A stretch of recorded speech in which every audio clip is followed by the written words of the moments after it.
चंद्रपूरमध्ये 2 दिवसांपासून पावसाचा कहर आहे। संततधार पावसामुळे नदी नाले तुडुंब भरून वाहत आहेत। वर्धा नदीला पूर आलाय तर भोयगाव चंद्रपूर हा सुद्धा मार्ग बंद करण्यात आलाय। गेल्या 2 दिवसांपासून चंद्रपूर जिल्ह्यात सुरू असलेल्या संततधार पावसामुळे नदी नाले तुडुंब भरले असून वर्धा नदीला पूर आलाय। पुराच्या पाण्याखाली भोयगावचा पूल गेल्याने भोयगाव चंद्रपूर मार्ग वाहतुकीसाठी बंद करण्यात आलाय।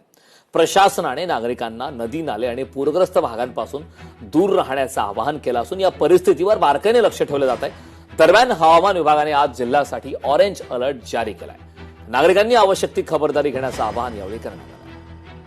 चंद्रपूरमध्ये 2 दिवसांपासून पावसाचा कहर सुरू आहे। या संदर्भात ताजे अपडेट देण्यासाठी आपल्या समोर आपले प्रतिनिधी अनिल ठाकरे जोडलेले आहेत। अनिल, आपण पाहतोय की चंद्रपूर जिल्ह्यामध्ये गेल्या 2 दिवसांपासून संततधार पावसामुळे नदी नाले आता तुडुंब भरल्याचं पाहायला मिळतंय। काय अधिकची माहिती आहे, कारण पूर परिस्थिती सुद्धा आता निर्माण होतीये।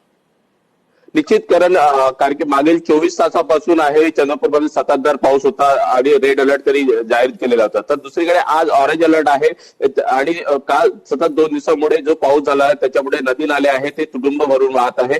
तर चंद्रपूर जिल्ह्यापासून जे 15 तालुक्यापैकी 10 तालुक्यांचा आहे तालुक्याशी संपर्क आहे। अनेक ग्रामीण भागातील जे रस्ते आहेत जलमय झालेले आहे।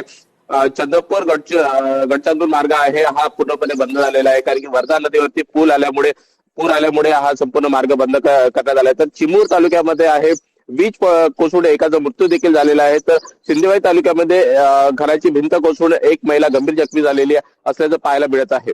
करत नक्कीच अनिल, खूप खूप धन्यवाद या महत्त्वपूर्ण अशा माहितीसाठी।